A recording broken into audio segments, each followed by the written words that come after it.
పొందుటకు భక్తి శ్రద్ధ ముఖ్యము.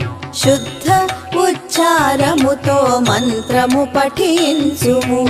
పీఠ పూజ చేసి ఆసనమును సమర్పించుము. తల్లి నీకు శరణంటూ నామావళి పాడుము. రాజేశ్వరి దేవిని భక్తితో స్మరించుము. రాహుకాల పూజ చేసి శుభ ఫలములు పొందుము.